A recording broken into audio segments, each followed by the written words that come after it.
Здравейте, господин Барняшев. Благодаря, че се съгласихте да направим това интервю. Нека да започнем с името.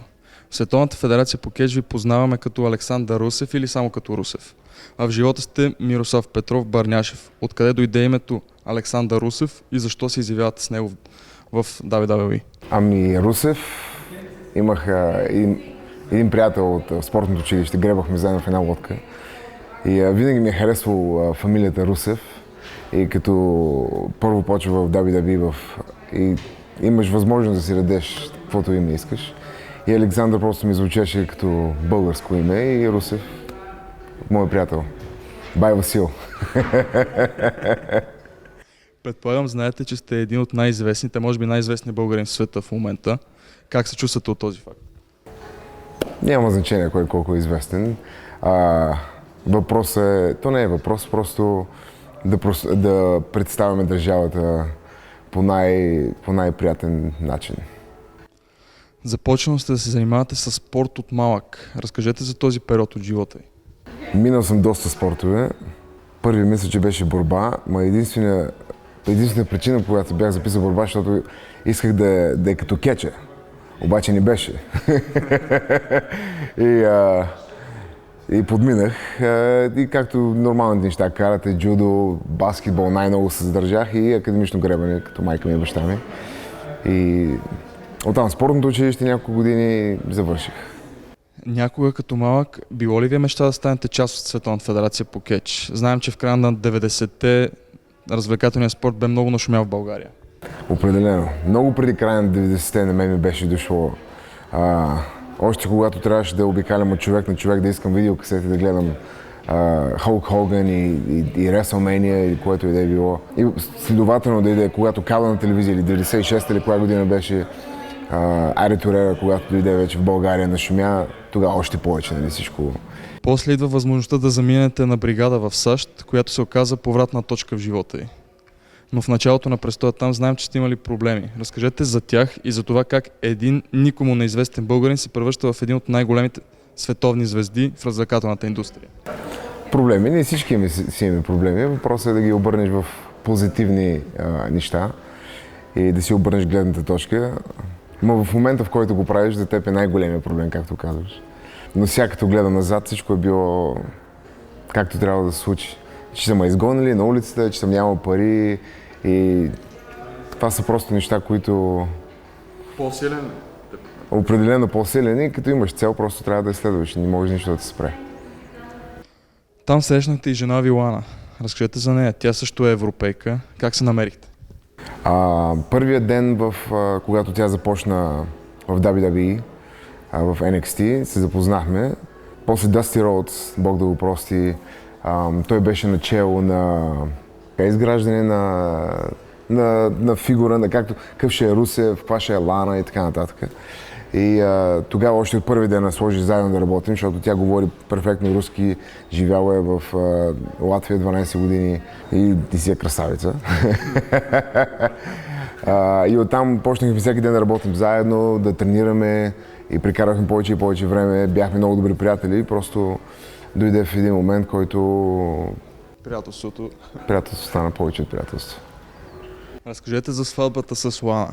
Знаем, че имахте две. Едната в Малибу, другата в Пловдив, които бяха снимани от екип на Световната федерация. Те са толкова различни. В Малибу, не беше лошо. Бяхме на плажа, после имахме цирк беше цялата, нали, с виенски колела, с най-различни сергийки. Все едно отиваш на цирк, на панир.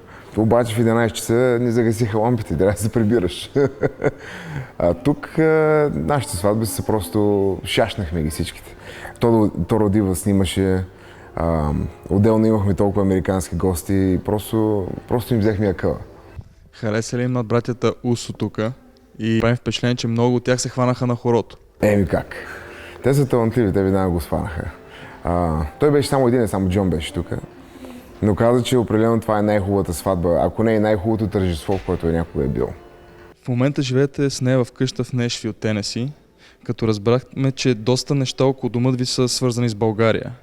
Разбрахме, че тази година вино чакате. За вино ще е рано. Так му посетихме Смите. Но с някоя друга година определено. Но добре, че бяха майка и баща ми, дойдоха да помогнат да направим всичко.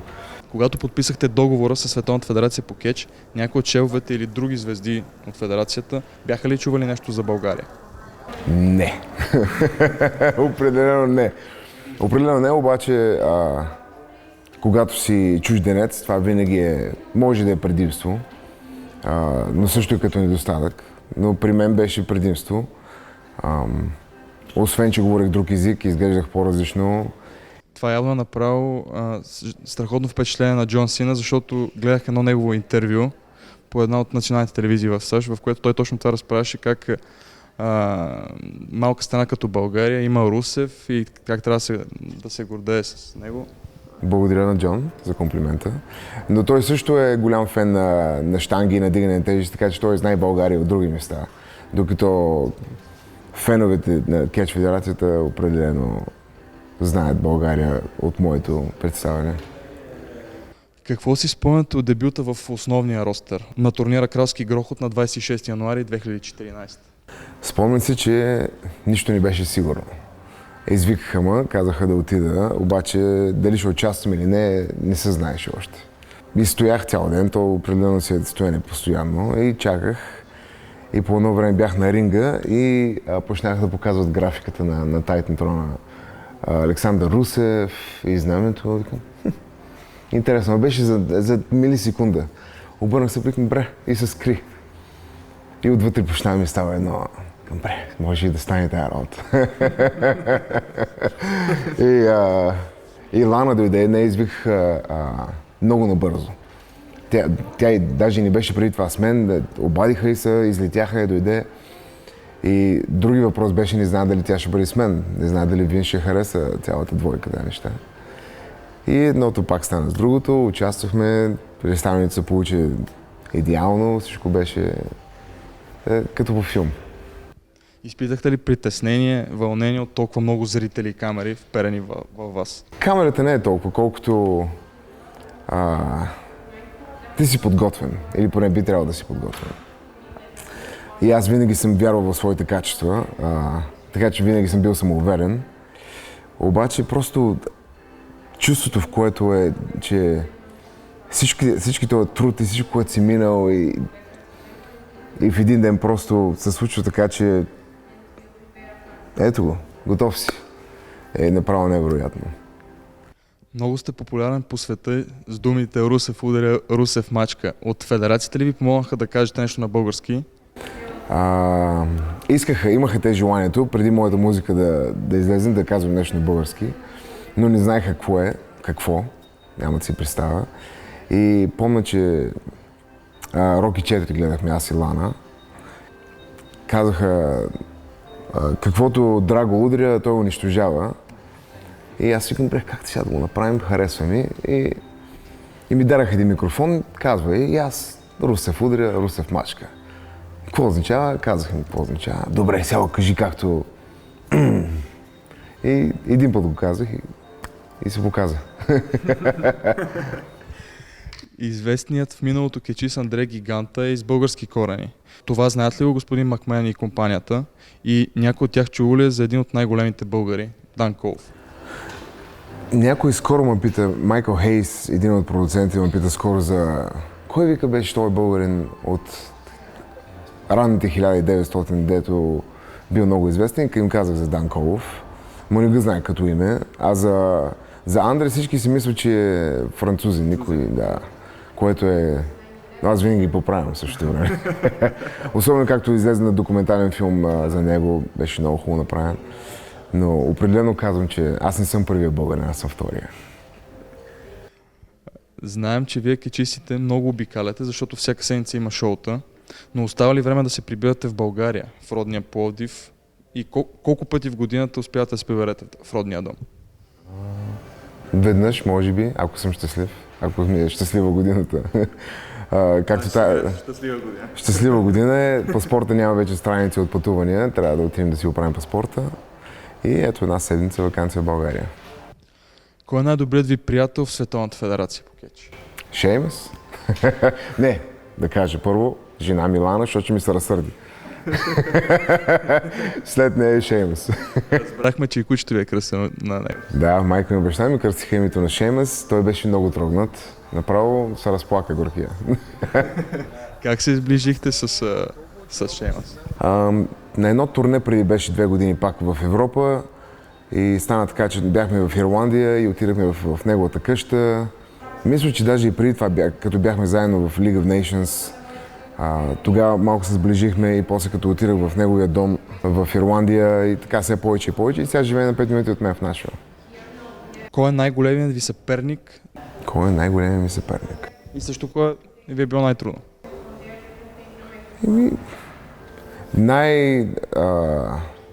Най-големият връх в момента, в който съм бил е с Джон Сина, предполагам, на WrestleMania на 31. Защото цяла година непобедим и най-накрая се получи така, че да се срещнем с него. Бих го първо на Fastlane, после Catchmania и с танка, с армията, с всичко, което беше. Така че определено това е най-големият съперник. Какви други спортове и упражнения правите, за да поддържате високо ниво и да правите повече хватки? Когато съм вкъщи, ходя на бокс и на борба също имам треньор, с който са... На джиджицу ходих по едно време, обаче вече не е за мен тази работа. Така че предимно бокс и борба. Как преминава един ваш ден в най-голямата спортна развлекателна верига в света? Как преминава един ден? Събуждаш се в чуж хотел, в чуж щат всеки ден. Ставаш. Първата работа определено трябва да си намериш Starbucks, може би за кафе. След това закуска. После си намираш фитнес. Тренираш час, половина-два, когато ти е тренировката. Оттам се намираш да ядеш пак. И определено си взимаш едно или две ядените за отиване, защото после няма кога време. Отиваш на шоуто. Шоуто определено към 6, почва 7:30 до към 10-11. 7:30 към 10. Докато се изкъпиш, да си оправиш, 10:30 тръгваш, караш около 3-4 часа някой път до следващия град и е странно вече 2-3 сутринта, нов хотел, лягаш и наново. Остава ли време за почивка? Да гледате вашия любим отбор Реал Мадрид? Ами, благодарение на технологията в днешно време не ми трябва да съм вкъщи да гледам. Винаги може на телефона, на iPad, на каквото и да е. Но определено гледам мачовете. Финалът в Шампионската лига се изигра, но той даде прогнозата си за мача и кой ще вкара головете. Мислите ли, че възпитаниците на Зинедин Зидан ще вземат 13-та купа от Шампионската лига? 100%. Без съмнение. Прогнозата е 3-0. Кой ще вкара головете? Сега ме затрудняваш. Рамос, просто задължително от корнер. Предполагам Роналдо и Иско. Фен сте и на Локомотив Пловдив. Само Локо. Те обаче не успяха да стигнат до бараж в първа лига. Следите ли как се представя този сезон в първенството на България? По-трудно е да следя Локомотив Пловдив. Но миналата година, като си бях вкъщи, ходих за първи път на матч. Последния път, когато бях, беше 2005-та. И миналата година, 2017-та? 2017-та ходих, беше нощен матч. И осветлението спря 70 минута. Но това е без значение. Имахме и също Лудогорец играха. Резултатът не беше позитивен за нашите. Ма важното е обстановката, която беше. И ме приеха и ми дараха плака и членска карта на Локомотив. Така че бях много труднат. Следите ли какво се случва с българския спорт в момента и кой ви е любимия спортист българин? Спорт. Всякакви спортове гледам. Знам, че Григор се представя много добре по света.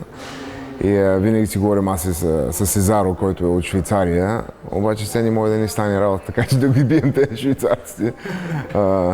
Така че с националния отбор също съм много назад с Сезаро, защото нашите ще успеят, Швейцария няма, те па се всичко се квалифицират, ние се не можем. И там му дължи $20-30. Ама общо взето следя каквото мога да следя. Смятате ли, че вие спомагате за добрия и разпознаваем имидж на България по света, с оглед на това, че едни от най-продаваните артикули на Световната федерация са с вашия лик и българското знаме и герба? Ами надявам се да ги представям само с добро.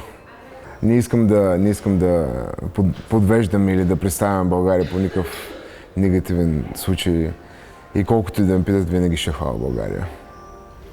Федерацията залага на все повече кечисти от различни и в повечето случаи големи страни, каквито са Мексико, Япония, Индия, Англия.